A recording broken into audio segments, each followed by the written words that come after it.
Hello दोस्तों, welcome to my channel the mysterious planet earth by Owais. आज मैं आप लोग के बीच एक बहुत ही इंटरेस्टिंग कहानी लेके आया हूँ जो है भानगढ़ फोर्ट की real haunted story. Bhangarh fort, उम्मीद है कि आपने इसका नाम पहले भी सुना ही होगा क्योंकि अक्सर ये चर्चाओं में बना ही रहता है अपने रहस्यमयी सुपरनैचुरल हरकतों को लेकर। ये भारत के सबसे ख़तरनाक और रहस्यमयी जगहों में से गिना जाता है। लोगों का कहना है कि यहाँ पे प्रेत आत्माओं का निवास है।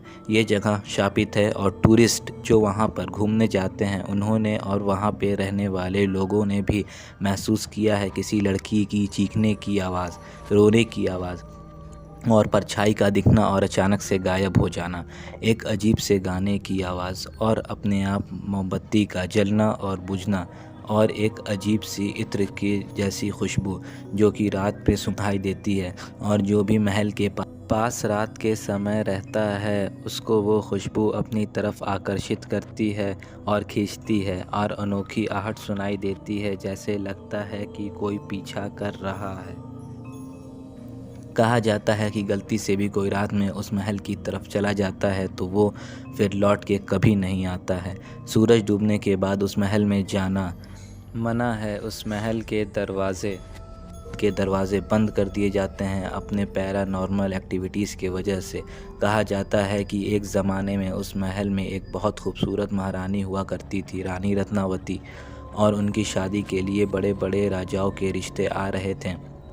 पर बाणगढ़ में एक तांत्रिक था सिंघिया नाम का, जो कि ब्लैक मैजिक यानी कि काला जादू करता था और वो रानी को किसी भी हालत में पाना चाहता था।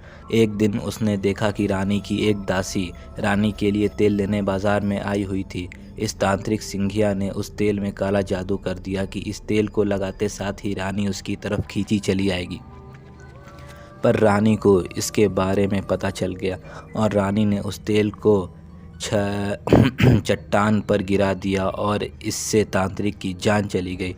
पर मरते मरते उसने श्राप दे दिया और उसी के कुछ दिन बाद अजबगढ़ और भानगढ़ के एक युद्ध में रानी रत्नावती की बीच किले में ही मौत हो गई और पूरा भानगढ़ वीराना हो गया। पर कहा जाता है कि आज भी रानी रत्नावती की आत्मा उस श्राप के कारण उस किले में भटकती है और उस श्राप से मुक्त होने की कोशिश करती है। पर आज भी इस किले का राज ही है जो कि दुनिया की सच्चाई से परे है। दोस्तों, अगर आपको ये वीडियो पसंद आई या फिर इससे कुछ भी नॉलेज जानने को मिला तो एक लाइक ज़रूर दीजिएगा। Thank you.